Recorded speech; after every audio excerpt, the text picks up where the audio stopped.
And welcome back to another episode of the Truth and Transparency Podcast with your host, Brother X, and the Cultured Scientist. And here on the Truth and Transparency Podcast, we talk openly and honestly about everything in between, why we can't get right in 2023. And first and foremost, I know we haven't said it in a while, but thank you to all the supporters for running up the numbers both on YouTube, TikTok, Facebook, Instagram, all the different social medias. Continue to support us. We'll continue to support y'all. Just appreciate y'all for all the support. I know we're winding down. We're getting close to the end of season 3 of the podcast. So we got one more after this. Will be our 100th episode. So please tune in for that. Also run up the numbers from last week's episode as well. Just run up those numbers. And before we go any further, we will be remiss if we didn't introduce the man, the myth, the legend, the man who eats the OPR eggs in the morning with his bacon, Mr. Smith himself. Wow. Just wow. Oh, that joke will forever just be one of the funniest things ever in life. Yes. I tell you. Anywho, it is your favorite Fed, Mr. Smith, also known as the Soundbite Poppy, and also known as And I want to thank all the listeners for the comments, the plays, the subscriptions. Keep feeding us and we'll keep feeding y'all. Number one, shout out to the Chaotic Culture Podcast for always showing us love and support. Keep running those numbers up as well. Number two, I'm trying to figure out how this YouTuber or whatever the hell he is by the name of Punch Made Dev made an entire song about scamming. Like legit wire fraud. Like step-by-step instructions of how to commit wire fraud. That's wild. Which it would be different if you never saw his face. But we see his face. So technically speaking, authorities can charge him with conspiracy to commit wire fraud. But I don't know. That's just weird to me. And then the last thing, I don't know what the hell is going on in social media streets, but there's such a thing as an NPC fetish, which listeners, if you don't know. Yeah, I heard about that. I unfortunately saw it on the social media streets. Continue. Yeah. So listeners, if you don't know what NPC stands for, in the gaming world, the NPC stands for non-playable character. So it's basically those people that you see like in Grand Theft Auto, you just see people walking down the street. Those are non-playable characters. Well, apparently there's a fetish going on or some type of something. I don't know. But it's basically folks acting like NPC characters and are getting money for it. And I'm trying to figure out who are these people that got this money to be given away for NPC characters, because the Truth and Transparency Podcast will be taking donations. Money. Funds. Dollar bills, y'all. Skrilla. Stripper bucks. Y'all and these damn stripper bucks. Just, I can't. We enjoy the company of a nice young lady or multiple ones, demonstrating what the Lord has bequeathed them. Nope. I'm not touching that with a 10-foot pole. Continue. But that is pretty crazy, because the funniest thing is there's one girl, I think it's Pink Baby or something like that was the name of one of them, but apparently Timbaland was up in her broadcast. Timbaland, producer Timbaland was up in his her streams donating. But the crazy part is, I think I read one report was that she was making $10K a month, I think it was. That is ridiculous. I mean, Don't get me wrong, they still gotta get taxed. But just to even make $10K a month, that's $120,000 a year for streaming. Yes. I'm in the wrong business. That's all I'm saying. I'm in the wrong freaking business. I was one last thing about that, because again, talking about the day of coordinators. You are not lying. But shout out to our day of coordinator. We love you. If you're listening to the podcast, we appreciate you, and your money is on the way. Gotta make that clear. But yeah, no. The really crazy thing was, in one of her videos that I saw, she had one of those curling irons or flat irons, and she is making popcorn with the flat iron. Has a whole kernel inside the flat iron. Just ridiculous. But Before we go any further, we're actually going to take a moment to do our mental health check. We're actually going to take some time, see where everybody's mentals is at. Mr. Smith, would you like to go first? Sure. So since we talked last time, listeners, teacher-based family came up to visit. There is a big church conference going on in my state of Maryland. So the family, a lot of pastors and bishops and others, very people of the Lord, we'll say, came up. And so teacher-based sister and brother-in-law, along with their 3 kids, stayed with us for a couple of days. Definitely got some good family time, going to the pool, and they surprised me and Teacher Bay by asking us to be the godparents of their newest daughter. So me and Teacher Bay are now the proud godparents of their youngest daughter. And it was so kind of surreal because we were just like, wait, that like us, you sure, like you want us? And if you listeners, I mean, I'm obviously not gonna put their information out there like that, but if you would ever see this little girl's face, you couldn't say no. I'm sorry, she is adorable. So it definitely felt good, even though me and Teacher Bay kind of looked at each other, was like, dang, we're godparents of like 5 different kids. And their sister was like, wait, what? Like, hold on, who was the 5 kids? So we each had to go back and was like, okay, so I got these 2, and then you got these 2, and then you got this one. It was like, dang. I was like, well, wait, hold on. Please tell me y'all were not talking about y'all trying to do a bid for space with these god kids. I mean, listen, we got 5 in a possible. We now are godparents of 6. Yeah. Now 6, but five separately, but pretty much 6.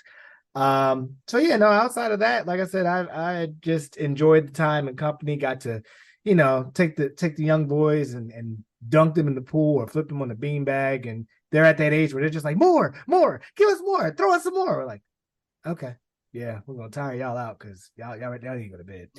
But no, outside of that, just been working and just staying low, staying to the ground. And listeners, I apologize. Our social media has been a little, lacking of content, but we've been working on things behind the scenes, so you guys will be seeing stuff very, very shortly. Yeah. We gotta get some more funds. We might have to hire a social media coordinator. We might have to actually pay them, but who knows? No comment. I guess I'll go next.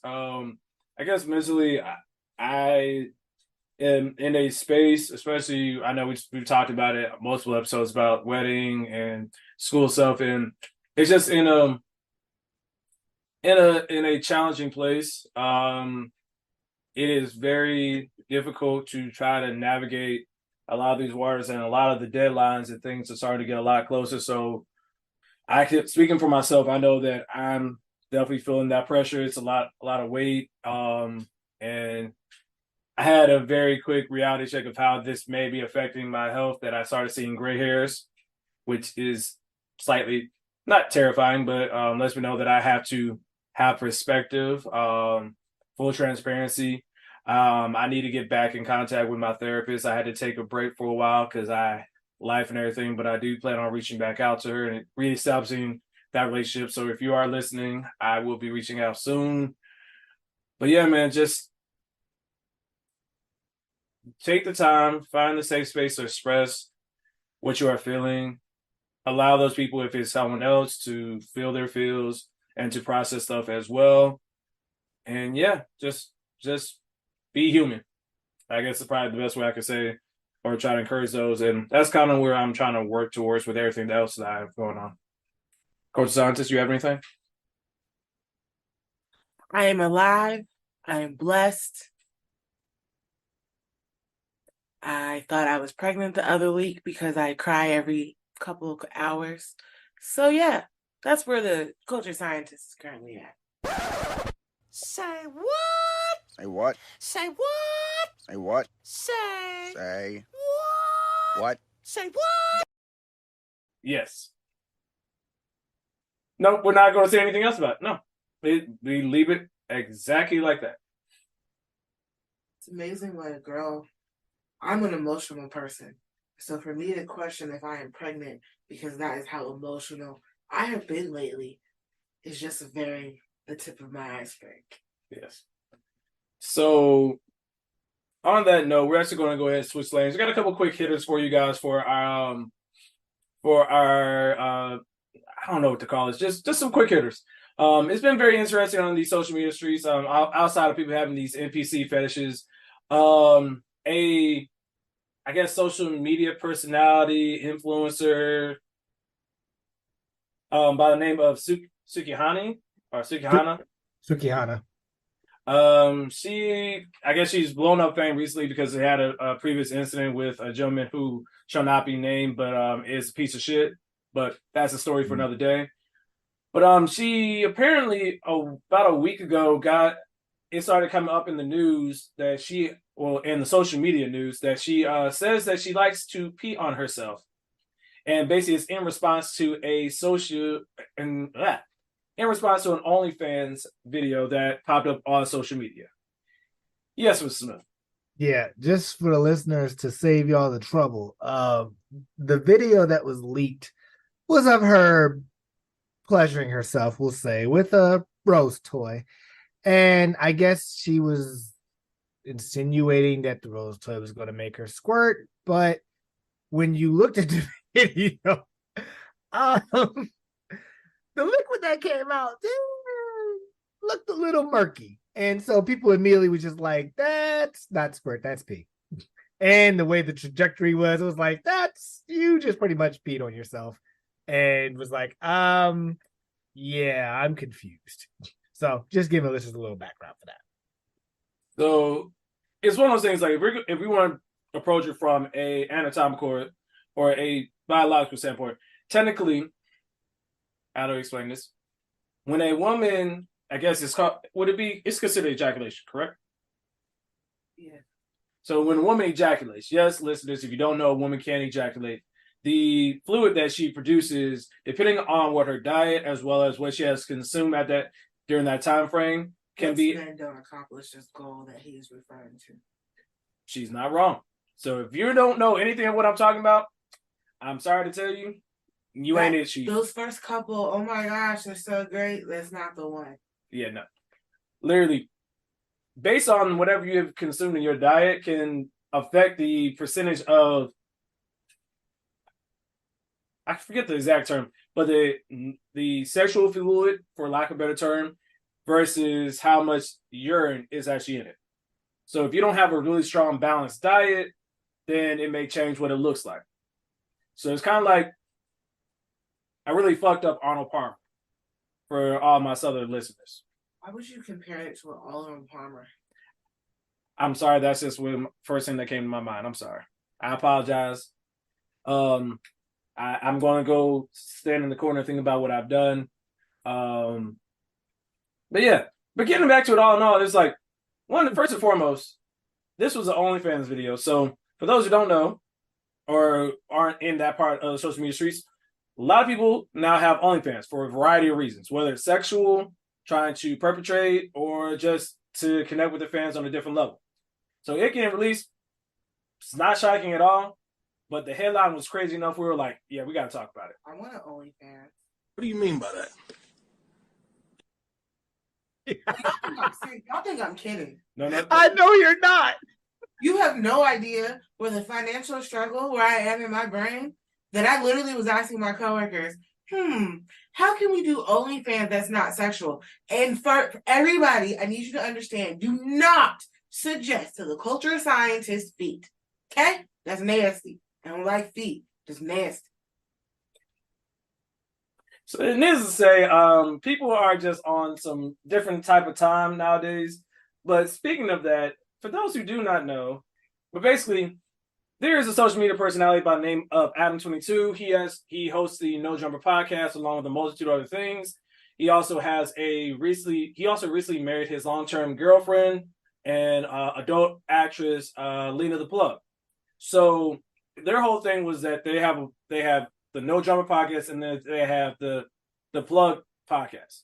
One is for like the hip hop culture and social media, all that stuff. The other one is where they interview as a couple adult film actresses.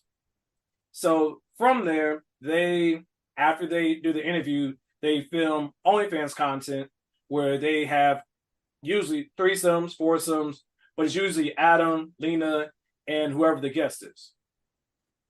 So I say all that to say, to give you that context, because it was always this big thing on social media streets in that part where it was like a big thing where Adam's like, nah, I wouldn't want Lena to do a scene with other men. His preference, if it works for them, cool. But after they got married, they agreed for her to do a scene. Now, for those who are thinking, it was like, oh, they might ease their way into it. They might find somebody that they both feel comfortable with. Listeners, I need you to know, yeah, they just jump in on the big black deep end of the spectrum. She got together with, yes, Ms. Smith. Pun intended, really? Yes. A gentleman by the name of Jason Love, who is a BBC. I'm not going to explain what that is. Yep, nope. We're going to move on. But apparently this scene happened and it got social media in a tizzy because it was of what Adam 22 had said in the past. Then Adam 22 decides to interview his wife on his podcast to discuss, I won't say controversy, but the situation. Here's what she said in response. It wasn't hard to come back to your dick. I was in a lot of pain for a few days. So having sex was, It was reupholstered. You were a little traumatized by me being like, ouch, hold on. At first, yeah. But that did go away pretty quickly. It took like 3 or 4 days, yeah. Yeah. You feel like it snapped back? Well, you never had the natural birth that you were planning on. I don't believe that a vagina stretches from having sex once for 40 minutes with a bigger dick. So, listeners, if you didn't catch the details on that, basically they're insinuating that she had, as a woman's vagina may have adjusted, or there is some cultural scientists, can you help me out with this? Snapback. The snapback, yes. So the snapback may happen because that obviously she has sex with someone who is bigger than her husband. So people on the social media streets, they were going ham because they don't have any type of coup. Hold on, so she's a stripper? She's a porn star, I mean? She's a porn star, yes. Okay. I think I lost. I was like, I know she looked familiar, but I couldn't carry. So continue. Yeah, so she's a dope star. She filmed OnlyFans content with another porn star named Jason Love, who is a African American male. I got that. I just gotta make sure I missed that beginning part. Yeah, so the main thing that they're just kind of discussing is like how transitioning back, how do you kind of go back to that? Which, listeners, if you're not sure, obviously we're trying to slightly educate, but it's like there is in people's fetishes that there's like cuckold, where one person in that couple likes seeing their significant other having sex with other people. It gives them some type of sexual arousal. Not my thing. I don't think it's a cultural scientist thing. Like voyeurism. So, well. But I don't know about Ms. Smith. What Mr. Smith does for his and teacher-based pleasure is none of our business. We're not going to talk about that. But yeah, it was really interesting. And probably one of the funniest things, and I'll open it up to everybody in just a second, but was they basically got the guy, Jason Love, to do an interview after the fact, where it basically was like a post-conference from the OnlyFans content. Mr. Smith, do we have that video? We don't? Okay.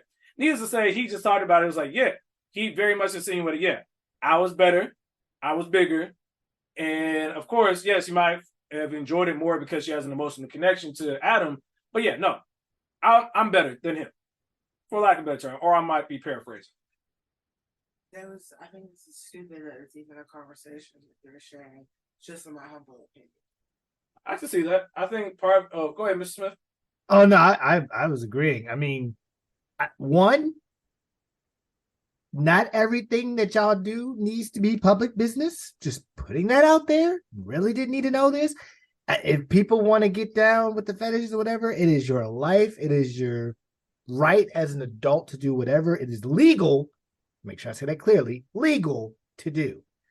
But I didn't need to know this. If y'all want to do that in y'all household, I'm sure there's a lot of politicians and high-end people that's just like, oh, my wife wants to get banged out. All right, go ahead and do what you gotta do. I don't care. But we don't need to know that part. But you're telling your husband that you wanted to do a scene with a black person with a bigger dick. And then you also tell him, oh, after the scene, I couldn't, I felt in pain for 3 to 4 days and your dick was pretty much Like I'm not gonna say that for many guys or most guys or all guys, but for me, that would do something a little bit to my ego. Cause I'm like, I don't know how to feel about I have the emotional connection to you, but I kind of feel like now I'm a little inadequate to what you have pretty much, I guess, enjoyed.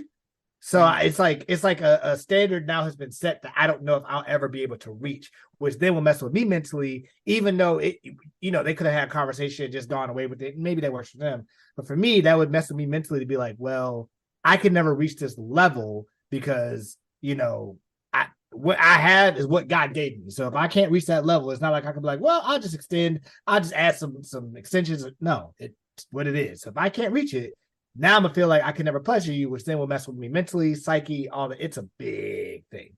But again, if it works for them, kudos. We just didn't need to know about it, in my humble opinion. Just keep it off of social media. But I mean, it is what it is at this point. But getting back on topic, one other thing that I wanted to make sure that we do, like always, is play the music.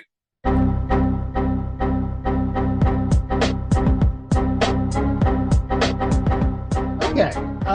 So this week, or this time, at the time of this recording, there were a couple things that actually happened. We're gonna start off with the WNBA, where All-Star Weekend had just happened, and they had the skills challenge, the 3-point contest, and then the actual All-Star game. So the skills challenge, the Las Vegas Aces, led by Kelsey Plum and Chelsea Gray, ended up winning the skills challenge against the New York Liberty, Sabrina Ionescu, and Courtney Vandersloot.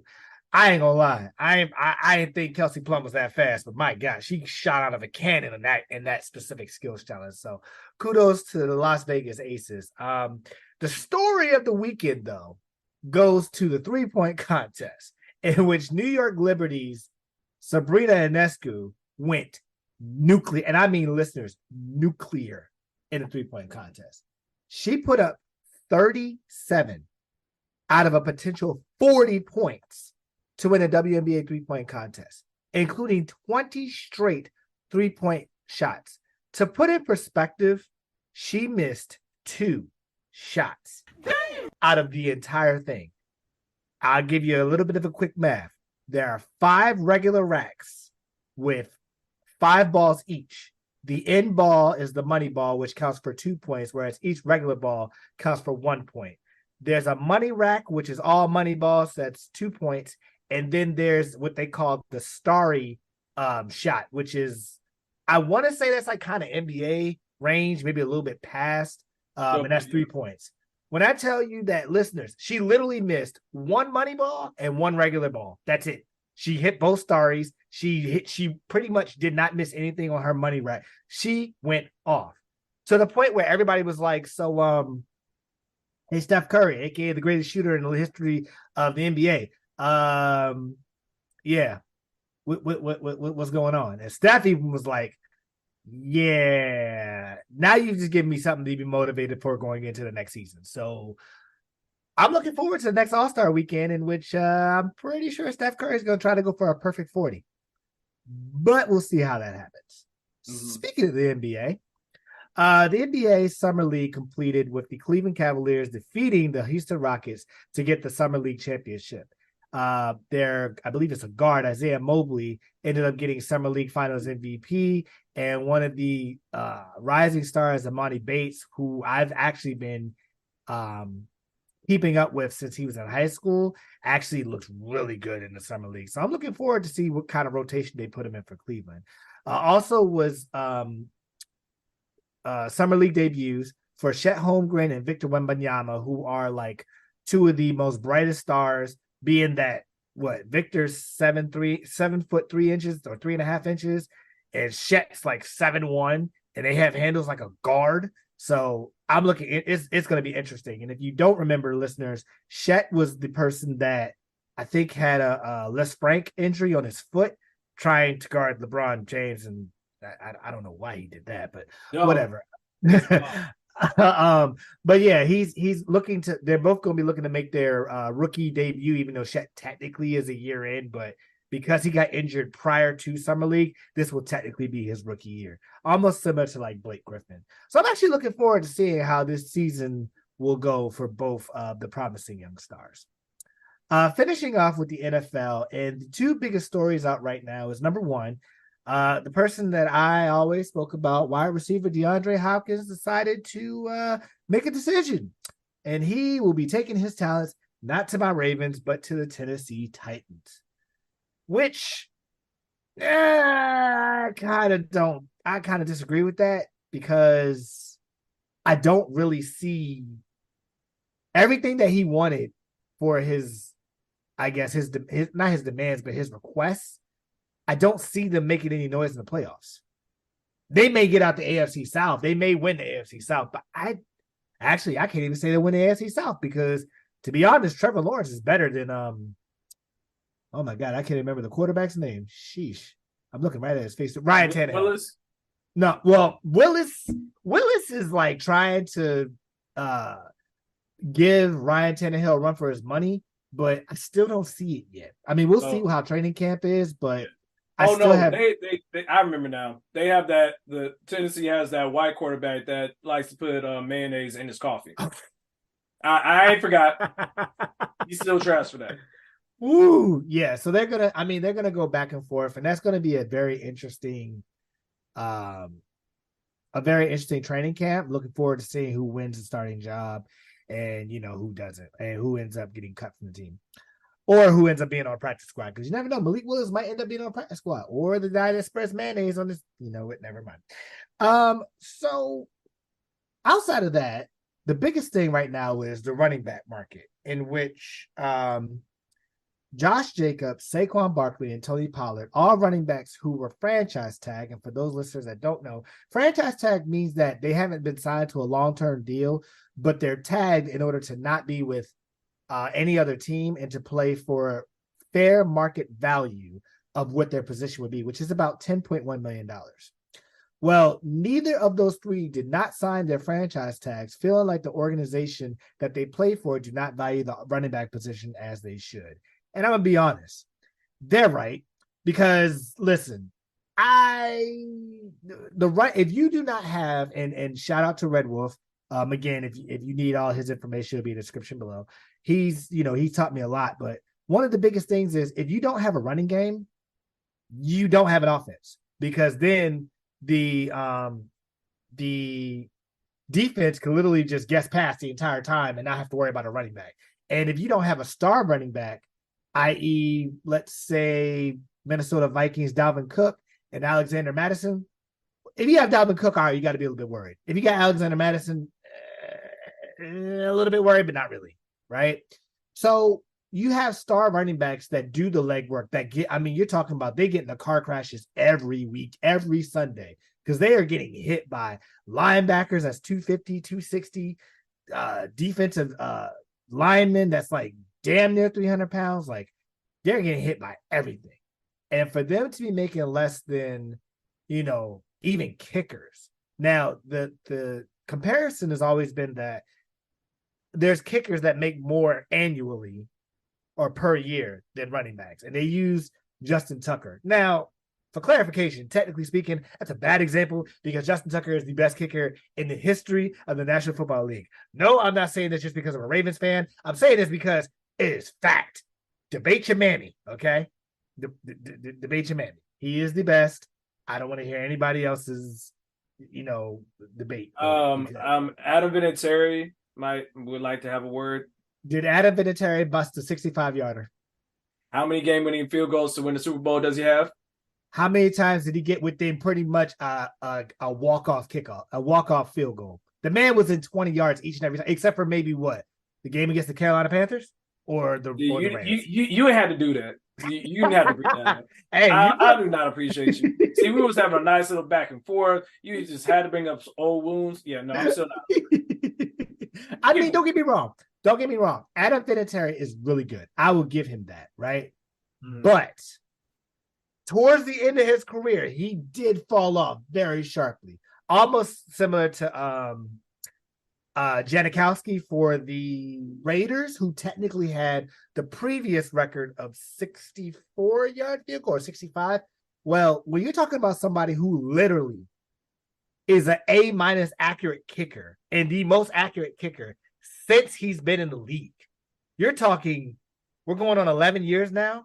And this man, whereas most kickers, a lot of kickers can't even kick 30, 35, 40-yard field goals. Yes, I'm talking about you, Billy Cundiff. Yes, I'm talking about you, Dan Levin.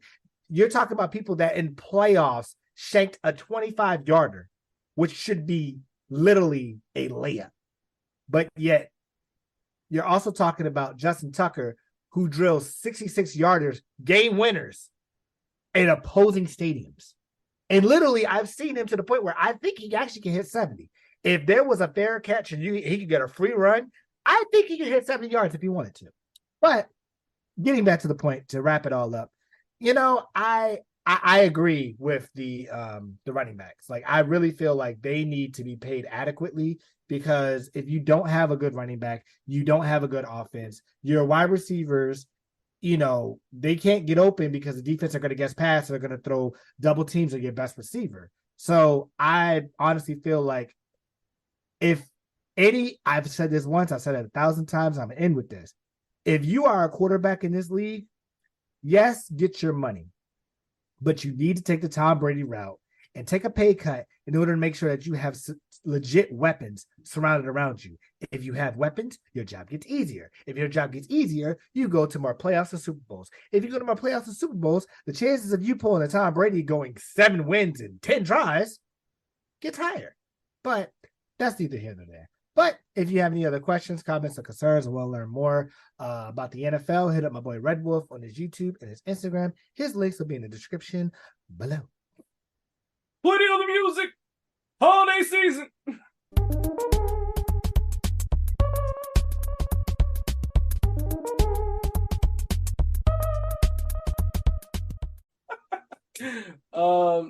Thank you, Mr. Smith, for that awesome Sports Center. What would we do without you? Probably listen to Red Wolf, but we're going to do that anyway. We're actually going to go ahead and get into Now Mind You, which is a segment of the podcast where we talk about stuff that we found on the internet, we found interesting, and we use the Black vernacular of Now Mind You to give you a key or vital point of said story. So we want to first take some time to acknowledge the WGA, SAG-AFTRA strike that are going on, where it's basically the equivalent of both writers and actors and actresses are basically on strike because of basically the big wigs and most of like the big companies like Netflix, HBO, or it's Max, I think it is, Fox, Sony, Warner Brothers, any big wig movie company or production company, yeah, basically they're striking them because they're asking for a living wage. And before some people start saying, which some people have done on the internet, which would say, oh, well, they're getting paid millions of dollars. What are they striking for? Listeners, I need you to understand that the people that you're thinking of, or not you, but those type of people are thinking of, they make up maybe like 1 to 5% of all actors and actresses in the entertainment business out that way. So when they're striking, they're not striking for themselves, because it's almost the equivalent of when a sports league goes on strike. You're trying to elevate the basement or the bottom level to help to make it more equitable so they have a ability to eat and live. Yes. You know how us as Black people get mad because nobody will sit there and boycott, I don't know, Target, or how the homosexuals should boycott Chick-fil-A, but people do not. It's the whole point of there's a dent in something, trying to create a dent in it. So yeah, so basically it's just them trying to make it right so that to be able to have a living wage. Now, this is a very interesting thing because I think this is the first time in almost like 20 or maybe even longer where both the Writers Guild and the Actors Association have been on strike at the same time, which is very unprecedented, which basically means that you're not getting new content for a lot of these different shows. Like if you have a favorite show right now, if your actor or actress is on that show, they can't promote it. They can't be a part of it. You're not, if they're in the middle of production of a new season, that halts. If you have a show that's being worked on by writers, anybody that's part of that, the association, yeah, that's not happening. So basically, what their goal is to basically shut down Hollywood in a sense, because outside of needing a living wage, but also address the concerning issue of streaming content where they are not getting nearly, if any, of the residuals from all the different streaming platforms streaming the shows that they were a part of. Whereas if it was on cable television, which isn't as prominent anymore, they would get residuals from that. But because it's on streaming, it's a different type of contract. They're not getting the money they're supposed to. Anyone else have thoughts? Go ahead, Mr. Smith. So part of it is, as we said, is a top-down greed effect. There is a, I don't want to say survey, but just a post out there that says the highest paid Hollywood execs in the past 5 years. David Zaslav, part of the main culprit of this, with $498 million. Ari Emanuel, $346 million. Reed Hastings, $209 million. Bob Iger, $195 million. And Ted Sarandos, with $192 million. Meanwhile, the average screenwriter pay has dropped by 14% in those 5 years, right? So part of the issue is that they are so greedy that they will not be able to pass the compensation for a livable wage to those that are acting. And like Brother X said, if you want to look at, oh, well, you have, Bruce Willis, or you have Tom Cruise, or let's say, who's a regular person that's in a show? Damson Idris, we'll say, for Snowfall, right? Those main actors obviously can make a living wage because they are the star of the show. But you also have to remember that in those shows, everybody that they talk to in those shows are actors, whether background or just a recurring or, whatever. Well, they don't get the type of compensation that the main actors get. So part of the issue was that, they want to make a livable wage for all performers, as well as make sure that the background artists or actors and actresses get a livable wage as well. Obviously not as big as those that are recurring, but to be self-sustainable in this world.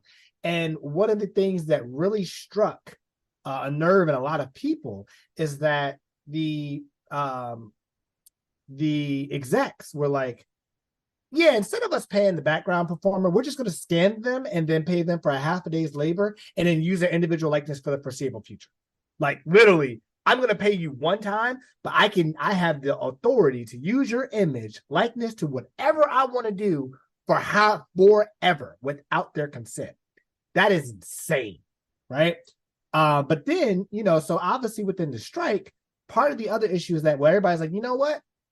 If you don't have writers and you don't have actors, you don't have a show. So we're going to strike and see how long it takes for you guys to feel it. What the execs countered with is they were like, well, we're just going to disappear the show from the streaming service. So you will see shows leaving, we call it Max now, and Netflix and other things. And so that way they don't have to pay performers residuals. So it's pretty much like a game of chicken to me, which is effed up, because you're talking, and listeners, I'm gonna break it down real simple for you. That means you ain't getting no new Abbott anytime soon. That means you ain't getting no Fresh Prince of Bel-Air. That means, pretty much your shows until this is done is reality shows. That's pretty much all we got. And even those, some of them are written. Yeah. So it's like, it sucks. And shout out to Gabby, me and Brother X's mutual friend, for giving us some of the information. She's obviously on the front lines picketing, as we speak. But it's just some of the stuff that was broken out. And I mean, you can actually Google this stuff as far as like the contract negotiations, but it's some effed up shit. But the last thing I'll say to that is the exec's answer to all this is, well, if you guys are going to strike, then we're just gonna withhold everything and see how good you are in September, which means you can lose your homes or lose your rent or lose everything. It's like you guys are that greedy that you are willing to have people go on the street because you don't want to pay them a livable wage. That's how we are in America. The ghetto. That is all. Pretty much, man. So from one ghetto to another, or ghetto type ish, apparently the culture scientist and I's favorite shopping website for the low, Shein is getting hit with the R.I.C.O. We might just get hit with the R.I.C.O. Mrs. Smith, can you go ahead and play the clip? Chinese fast fashion firm Shein is facing new legal challenges to his business practices. Yeah, 3 designers filed a civil lawsuit in California accusing the company of repeatedly stealing designs from other artists. The lawsuit alleges that Shein creates as many as 6,000 new items per day, all based on stolen designs, through a coordinated illegal operation. That's the lawsuit's language. The suit also claims that the practices violate the Racketeer Influenced and Corrupt Organizations Act, better known as RICO, a law enacted in the 1970s to help law enforcement prosecute organized crime. Well, that's all good and all, but culture scientist, what did you say when you first heard about this?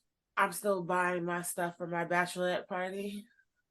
Oh yeah, I'm about to say I definitely bought some stuff for the I groomsmen. need all my white stuff. I'm sorry. I feel bad. I feel bad, but it's the same thing like I said before. I choose my battles, and this is not one of my battles I choose to fight. I'm sorry. Hey, that's real. It's the same thing. I still shop at Target.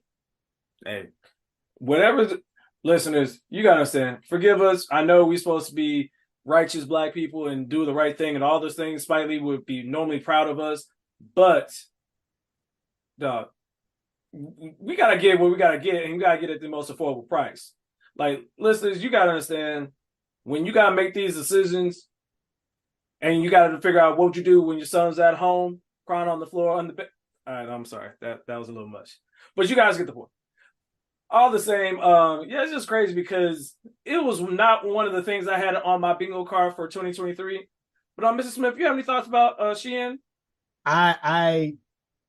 I'm actually like flabbergasted that they make 6,000 new items per day. So I know they steal this shit. Like, no way. That's why I wasn't shocked by the guy when they said it was a RICO case. I thought, oh yeah, that makes sense. Dog, it is criminal. Like, it makes me wonder about all the other sides too. All of these things. Come on, let's be real. Like, there's no originality. Like the trademarks for everything. Like, dog, you understand? I have seen 3 different styles of Jordans on Shein, everything exactly the same except for the emblem on it. Probably made from the same place. And probably the rejects they got off the back of the truck. Shit is crazy.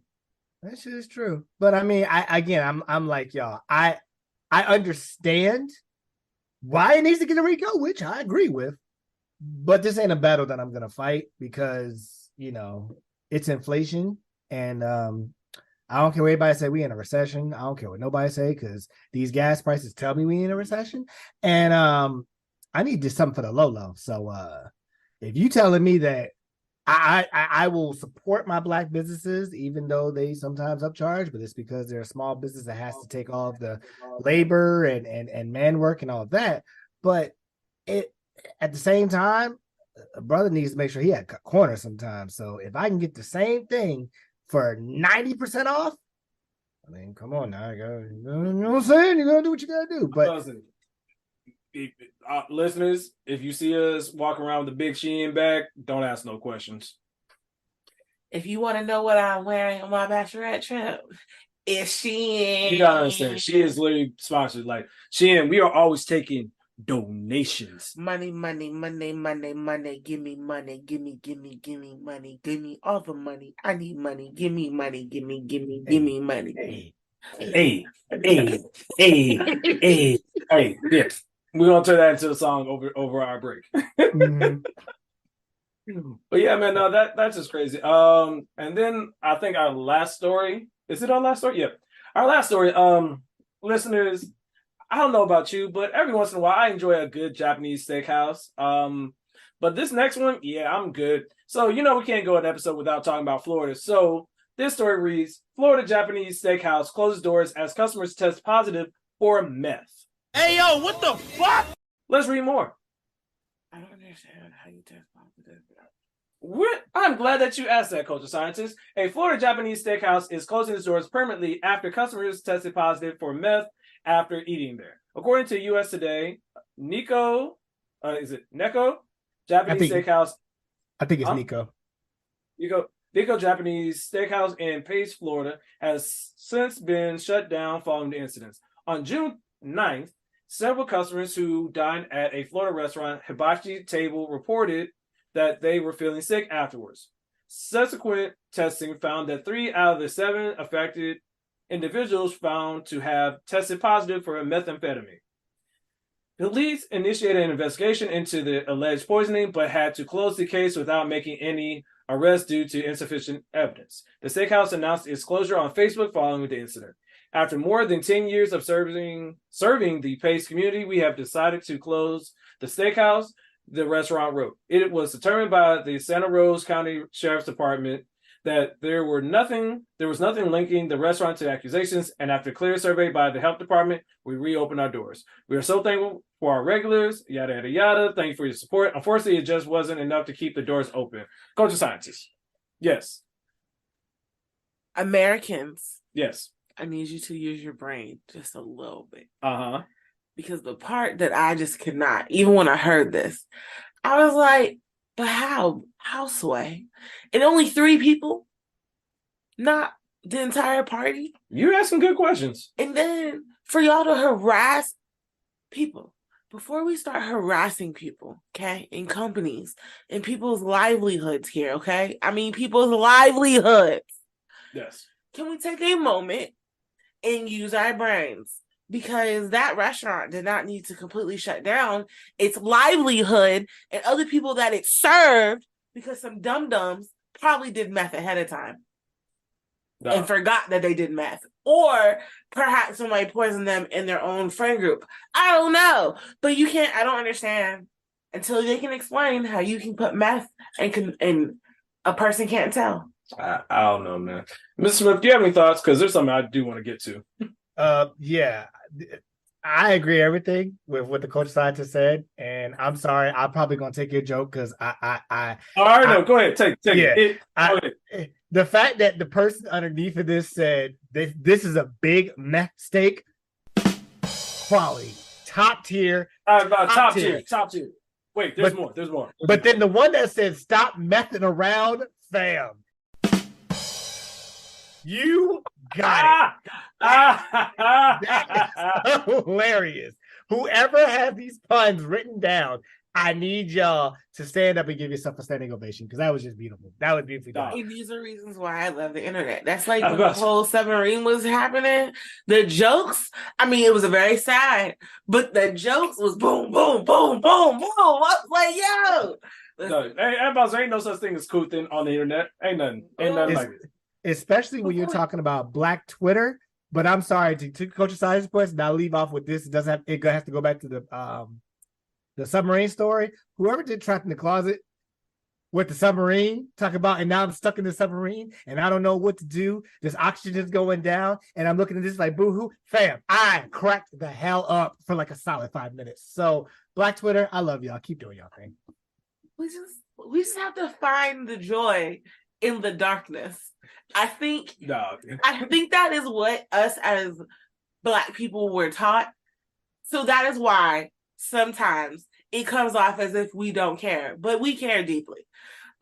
Before we move on, this is not on the schedule. It just happens to be that I was roaming on IG, and I'm just gonna say it real quick. This poor young man proposed at some basketball game, and the girl said no, quick, fast, and in a hurry, and then put the sunglasses on and sat back down at the game.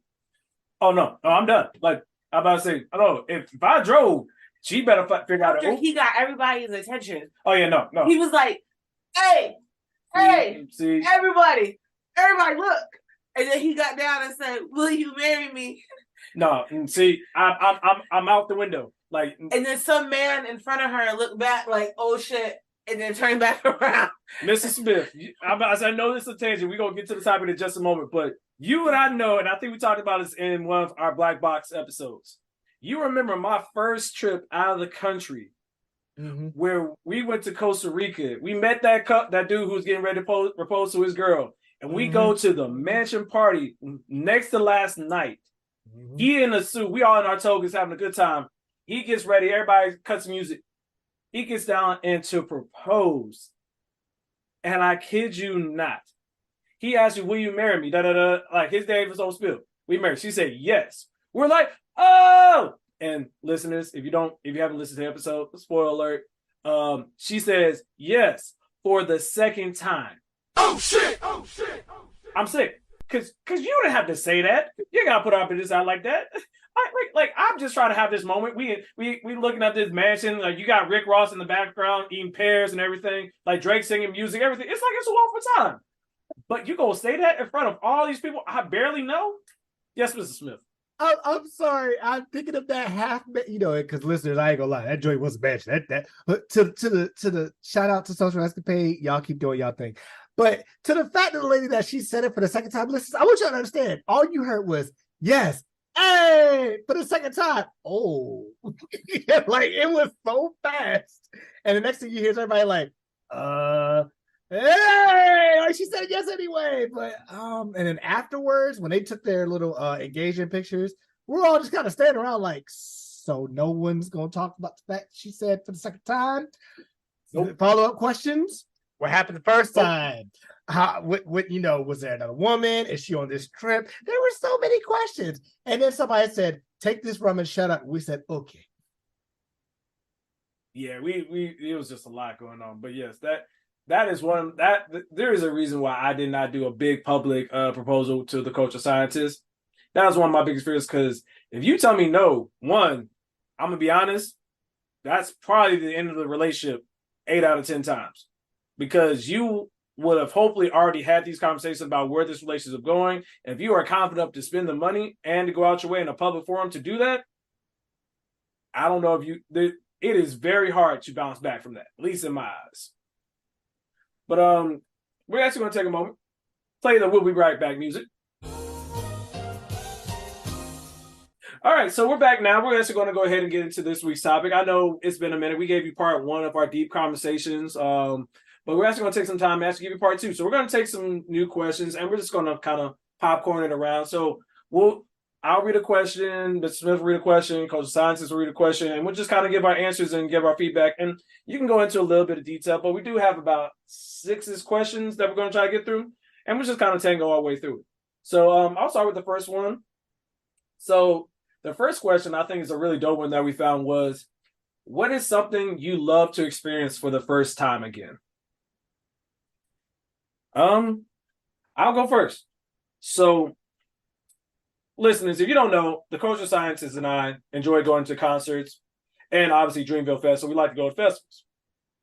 I kid you not, as much as I love Dreamville Fest, there was a concert that the cultural scientists and I and Mr. Smith and a few other friends went to that still, the vibes from it just hit different.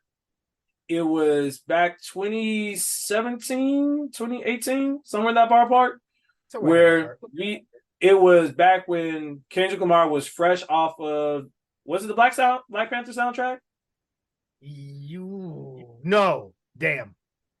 Yes, off his award-winning album, Damn.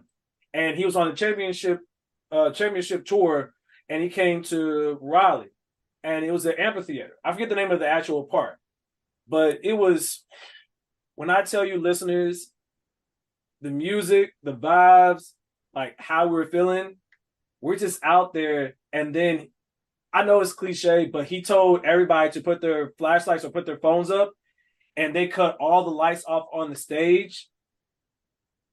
It was such an amazing feeling because it was probably the first really big concert I had went to in North Carolina. Like, I've been to other ones, like in college and all that other stuff, but it was just something like that. The only thing I ever felt similar to that was probably the first Dreamville Fest when I first heard J. Cole set. I won't say life changing because I feel like that's cliche, but yeah, man, that'll probably be the one. Coach Scientist, do you have one, or do you need more time? No, I was gonna say, I think so. When you say that you would love to experience again for the first time, this is just a general. In general, it can be anything. So I agree. I would wish I could experience, I think, J. Cole's first Dreamville again. Yeah. Because that moment that he stood up and he asked to turn on all the lights so he could see the crowd of people. Yes, the crowd that was this year of 2023 was amazing. Yeah. However, that first crowd has nothing on all the after, because it was the first one. It was like he finally did it, his dream came true, and blah blah blah.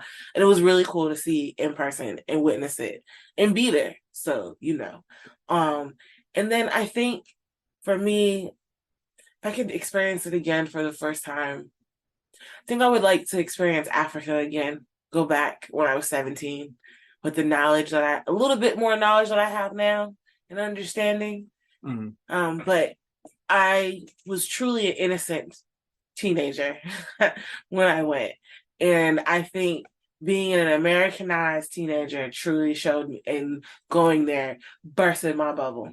To piggyback off your point, I think for the J. Cole and Dreamville Fest the first time, listeners, if you didn't know, and I don't know if we talked about it fully on the podcast, and if we have, oh well, you're listening anyway.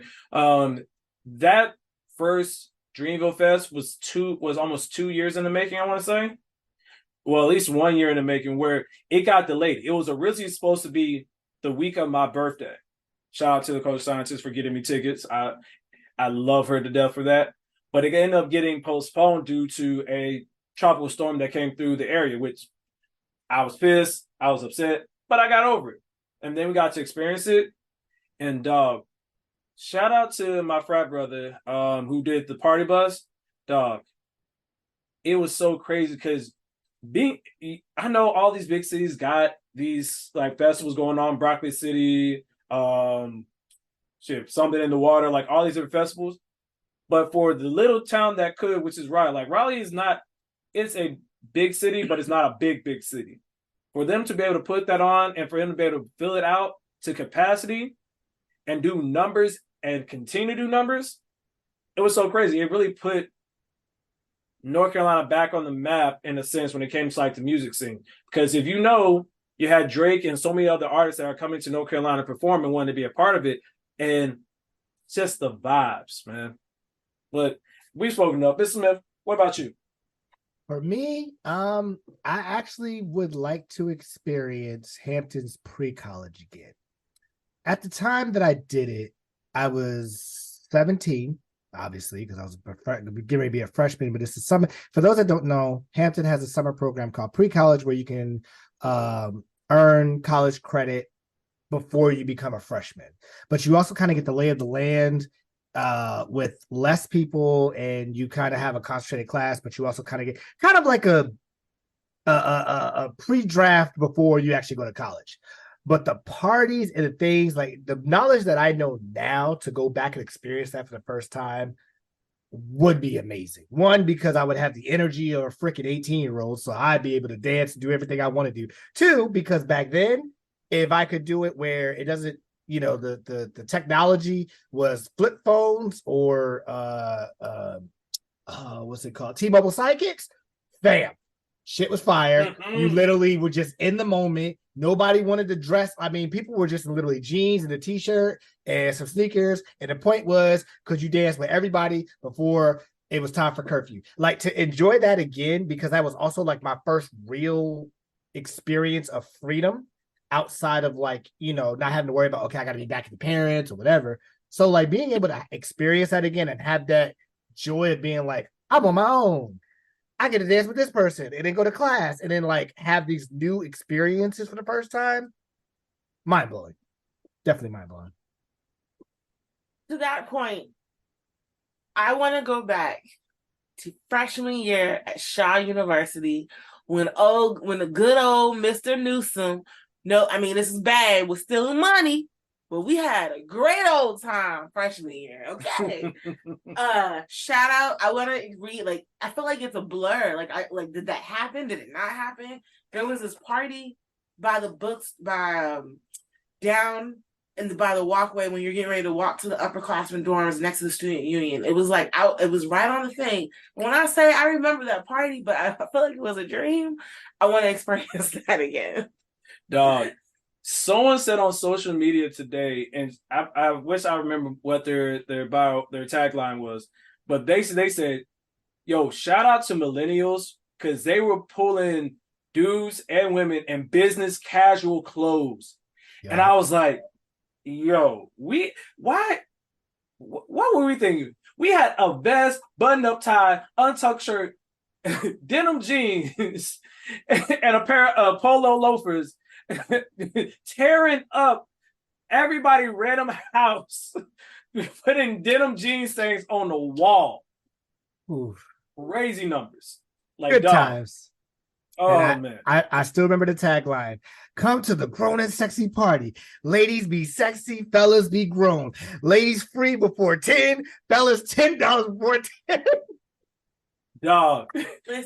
Getting in the most untrustworthy niggas' cars to get shuttled to a party in an apartment. Nigga, I could have walked and I'd have paid $5 for to get in there. We used to walk, so everything for us was walking distance. So like out of Lion, bruh. There's a picture that is deleted that my brothers found of me. One day they were on my Facebook and I was near them, and it was a picture of me in the air. Yeah.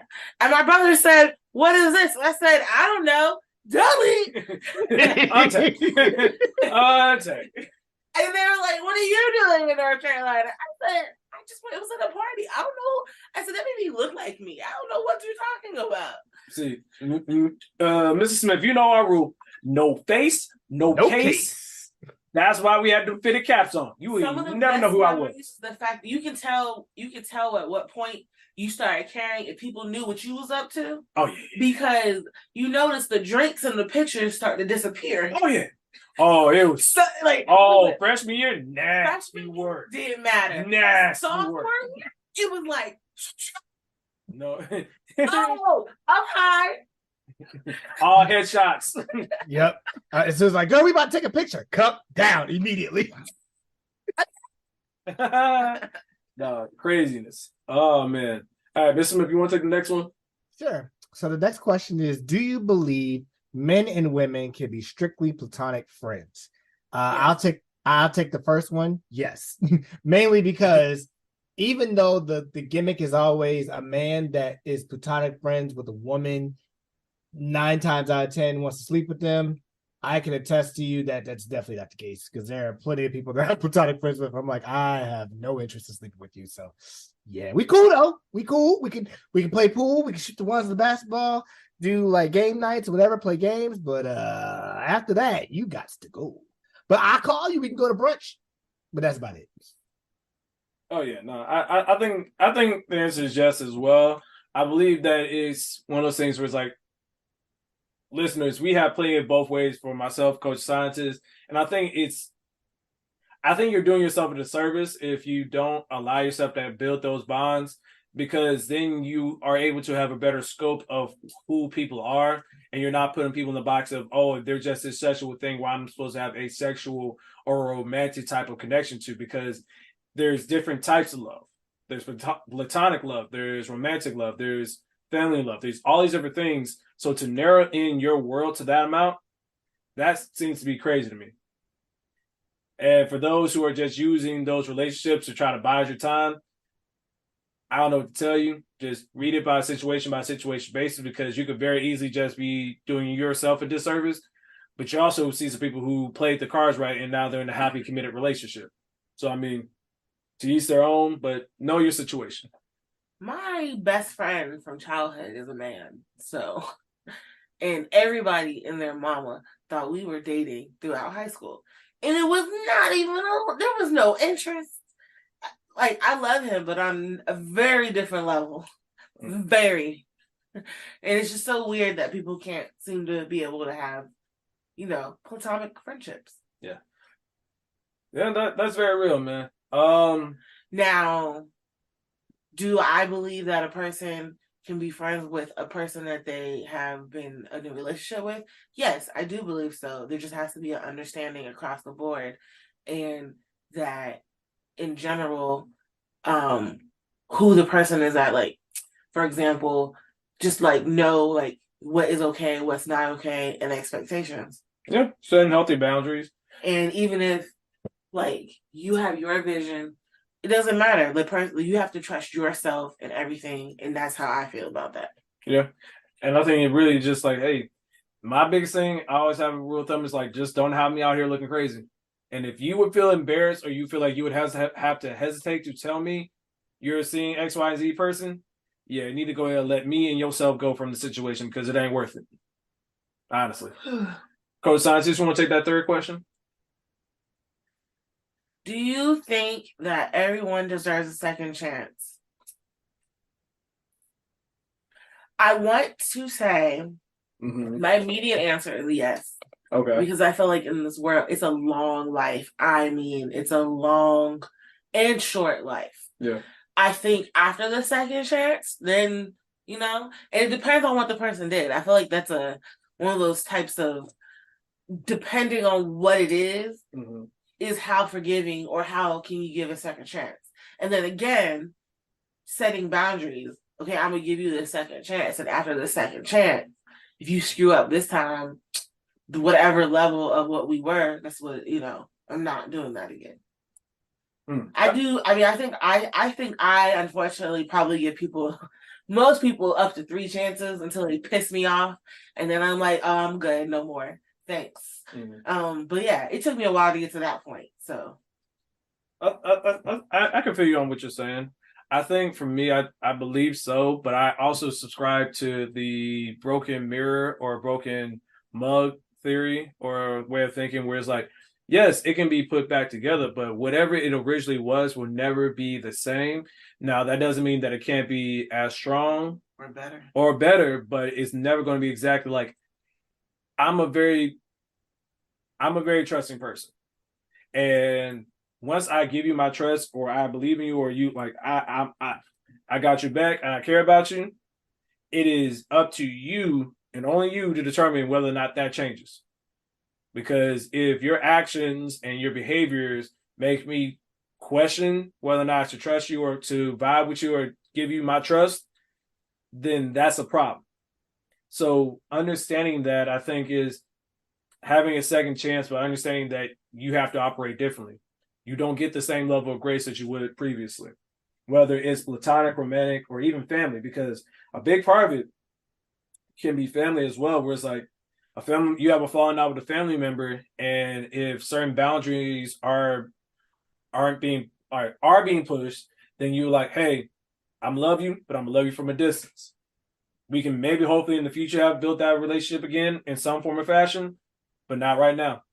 Not if certain things aren't going to be in place. You got any thoughts, Mr. Smith?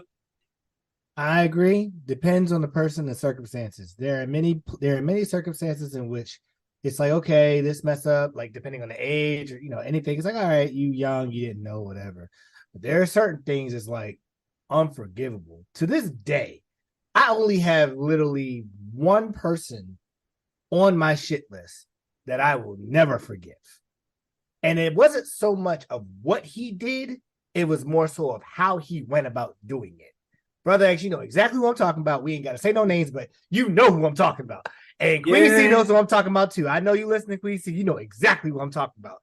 But but again, it's if it's something that's just like it happened, and we can talk about it, and maybe like you said, as Coach Scientist said, it's a long life. There's ways to get over things. That's true.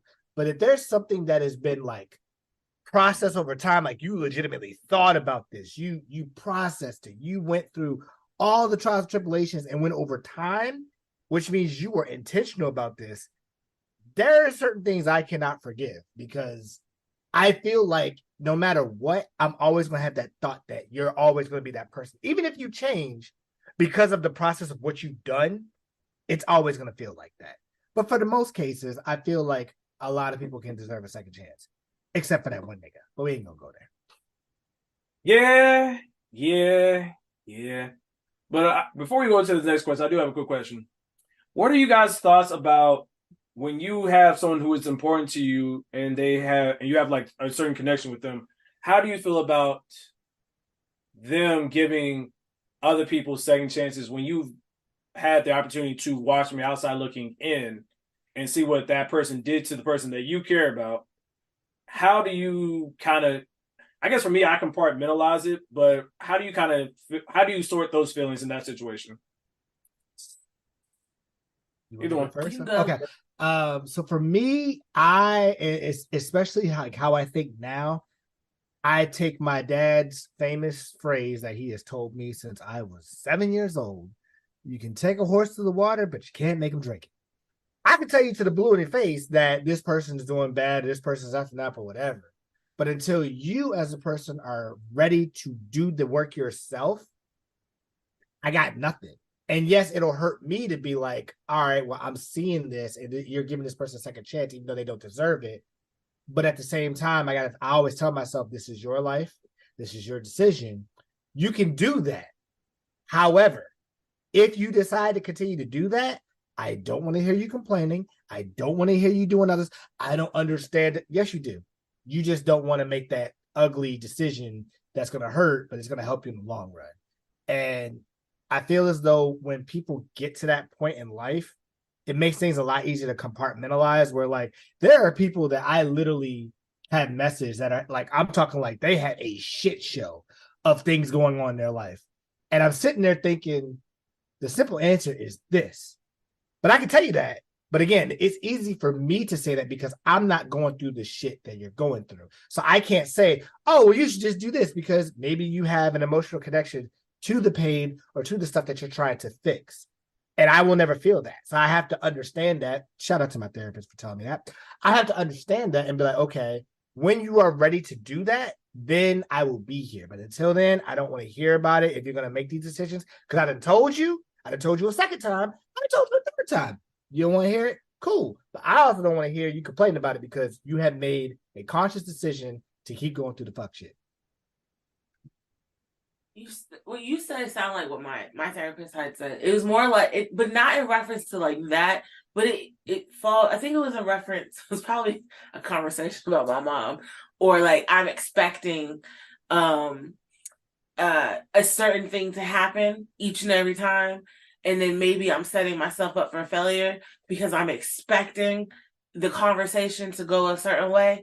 So it's the same. Like to me, in a way, what you said is also like, okay, you forgave this person. I'm gonna expect you to still complain about this person, but I also don't want to hear about it. Like I'm telling you this up front. Like if you choose to forgive them, yeah. Because I don't. Okay, I have a love-hate relationship with the saying, "You like it, I love it," because I feel like when we say it, people say it to be funny, but I honestly think it's the same concept as we can agree to disagree. It's not to be rude. It's just to say we see it differently. But I'm in complete agreement with Mr. Smith. We need to, I think communication is probably the most important part. So if somebody you know is gonna forgive something and then come back, you, I think as a person for your friendship needs to communicate with that friend just to say, hey, or whoever it is, hey, like we're cool, but I'm not cool with so-and-so. Or this is what I feel. There have been multiple times where I have said my piece, and I said my piece because I love that particular person. And I don't expect them to change what they're going to do, but I wanted to bring it to their attention, A, for multiple reasons, so that later down the road, they're not like, oh my gosh, how come you didn't tell me this? Because, people do that. And then B, why weren't you there? Well, I already told you my opinion up front. This is where we're at. I'm here for you when you need me. But until then, and that's kind of so same to what Mr. Smith was saying. That's real. All right, let's go ahead and move to the next one. The next question is, would you rather have the power of time travel or the power to see the future? And in addition to that, if you could get a chance to go back in time and change your decision that you made, what would you have done? Coach of Scientist, go ahead. So question. Yes. To the first part. Mm-hmm.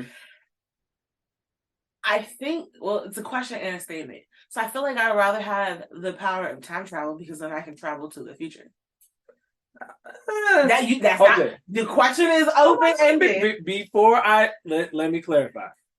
So the intent, at least in my mind, Mr. Smith, you can correct me wrong if you saw it differently, was that if you're doing the ability to time travel, that allows you to go to the past and observe what happened in the past or participate in the past. Whereas seeing the future, you're only able to go to see future events. I agree, but as the scientist in me, okay, I feel that all time travel should be able to go forward and back. I think it is stupid that you cannot do both. That is just my opinion on it. So if you want me to focus on one or the other, I always try to find a loophole in most questions. So I found my loophole. So what would you like me to answer? How about you answer the second question then? Okay, well, I second answered part. the first part of the question. Yes, anyways, I want the time travel so I can travel back and forth to the future and the past. If I travel to the past, so like I'm in this, I don't know if I would to change anything. I would like to give myself advice. Okay. And I don't know if that would change anything. I mean, having advice could change things, yeah. Right, but I fall into that category of yes. If I could change, okay, so right now where I am mentally struggling with is just life and like decisions that I made about schooling and things. If I maybe would have made a decision to maybe change my mind about how I would have went about getting my doctorate, or I would have done that. But then those are things that make me say, I would not have met Brother X, or I would not have had the positives in my life. So I don't like saying that I want to go back and change anything. And I also don't really like saying that I regretted anything. I prefer to say that I would give myself some advice. So if anything, I would give myself more advice about my career and tell myself not to be as hard on myself. And it's okay that it's not what you think. And there are a million ways to accomplish your goals. And you can, just communicate a little bit more and stuff like that. That's, I think, the advice I would give. I don't think I would change anything. I feel like everything that has happened in my life happened for a reason. What about you? Even up into my super annoying emotional state that I am currently in. Mr. Smith, what about you? So I would rather have the power of time travel, mainly just because, one, there is a part of me mentally that has been for quite a while. I want to say at least for the last couple of years, that is always kind of, when I'm stressed or I need to just like mellow out, I kind of just reminisce about simpler times, i.e. sitting in my room when I was 10, 11 years old, playing Super Nintendo or Sega Genesis or PlayStation without a care in the world. Like literally just the only thing was, the only care I had at that time was, can I rent this game from Blockbuster and can I beat it in a week in order to turn it back in? That was my biggest thing, that and test for school, right? So, I mean, I would love to have the power of time travel just to kind of feel those feels again, get those types of endorphins. And then also if I could get a chance to go back in time and change my decision that I made, I'm similar to the culture scientist in which I wouldn't like to change many decisions because it pretty much made me who I am. I think I would only change maybe one or two. And I brought this up on the podcast before. One would be my junior year. I would have taken that girl to prom because I feel like my senior year probably would have been a little bit better in the sense of like cultivating a friendship with two people, which could have maybe resulted in a relationship that I doubt would have made it through the freshman year of college. So nothing like that would have changed. But then also the second decision is I would have told myself to be more confident in college. My first, I'll say 2 years of college, I was very shy, couldn't take rejection, didn't know how to talk to people the way I do now. So it's like a lot of the stories that I have would have been enhanced better if I would have had more confidence.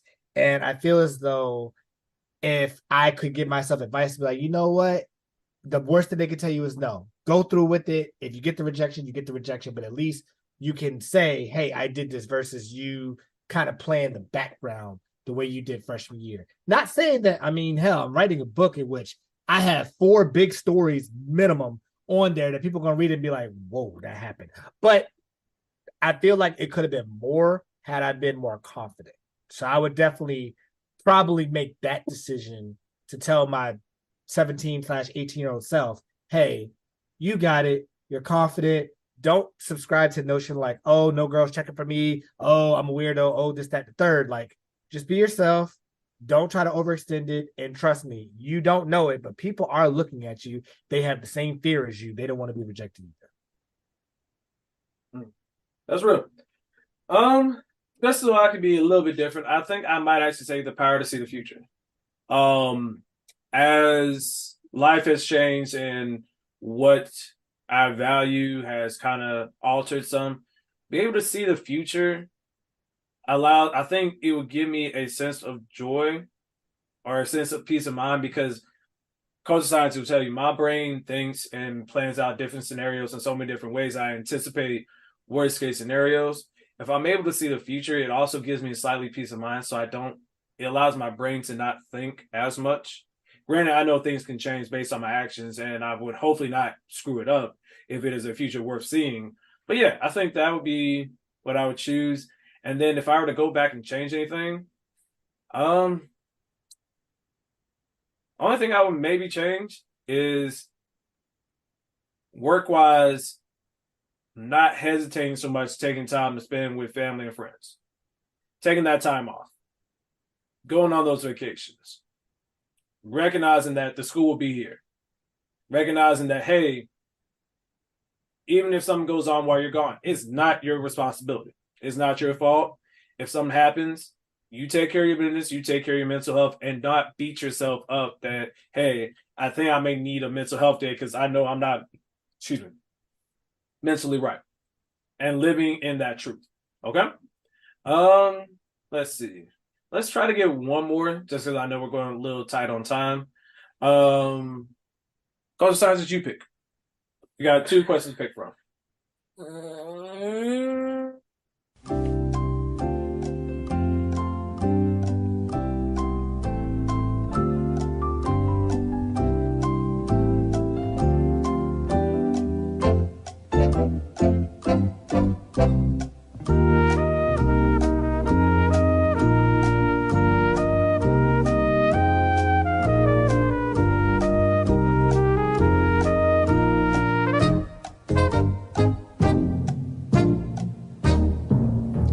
Okay, I'm sorry, I had to read it. You want me to read it out loud? I'm sorry. Sure, yes. What is the one thing that makes you not want to give up even when you are at your lowest? Well, there's multiple things. First, there's everyone from once I was a child to now that has invested time, energy, and mentoring and guidance and wisdom into me. That motivates me to not give up, even when I don't know how the shit's gonna happen. My father, and the quote that shout out to Peanut, our friend Peanut, remind me of a quote from Black Panther where it's like, a father has not done his job if he has not prepared his son to deal with his life without him. And I believe that all the lessons and everything that my father chose to do to raise me and prepare me to be able to handle and lead and do the things that he believed I needed to be able to be a member of society, I believe that motivates me. Honestly, the most important thing is probably the culture scientists. I honestly think that before the culture scientists, Mr. Smith, you know this, I was ready to give up on romantic relationships altogether. I had gotten to a space where I was at peace with myself, but I was ready to give up that part of who I was. And even now, even to this day, even with all the wedding stuff, she is a big motivator, the main motivator of why I don't give up when I get stressed about things. because the love of who I know she is and what she has done for me and how she has grown me as a person and helped develop me as a person and fed into me and helped build what we've grown together over these past 6 years now. I can't waste all that effort just because it's a down moment. I got to ride the roller coaster until the end. And even though I don't know if Culture Scientist will be able to get on the ride because, you know, she's a little bit short, but I think that I'm willing to ride that roller coaster and see where it ends. What about you, Mr. Smith? It's a couple things. One, the quote that I look at all the time is I am my ancestors' wildest dreams.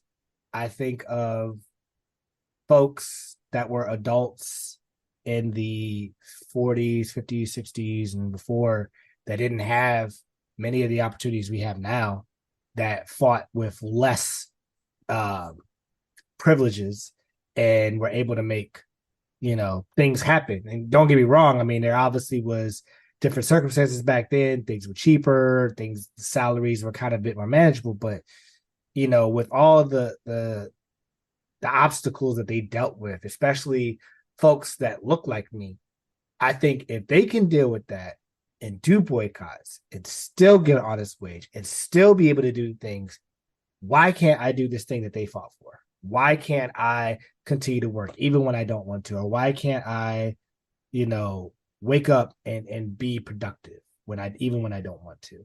And then the other thing, some of the other things is my family.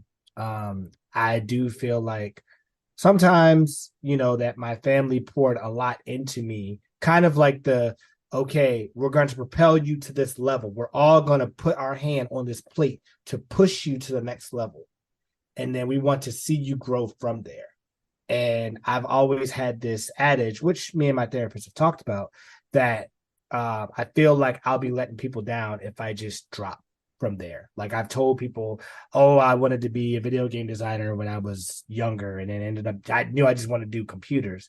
And fast forward to being, you know, working as a government contractor, you know, like I always think about my parents and my grandparents and aunts and uncles that contributed in some way to get me to this point. And it's like, I can't let down your investment because you didn't have to do that. You chose to do that out of love. So out of love, I need to make sure that I am proving to you that your investment was well worth it. Even though they can say 70,000 times, it's okay, don't worry about it, like you doing exactly what you need to do. But it's just, I feel like that because of what they invested in me, especially when you have families that don't give a damn. Like they could just be like, all right, you going to college, whatever. Or, you know, get the guilt trip of like, oh, you're going to be with them sedity ass, and, you know, you ain't going to be like us down here. You're going to bring up your nose at us as opposed to, you know, pulling up the next person. So I think of stuff like that. And then the biggest thing is I always think about my vices or my hobbies to keep me grounded that are healthy. So like I'm a gamer. I've said it.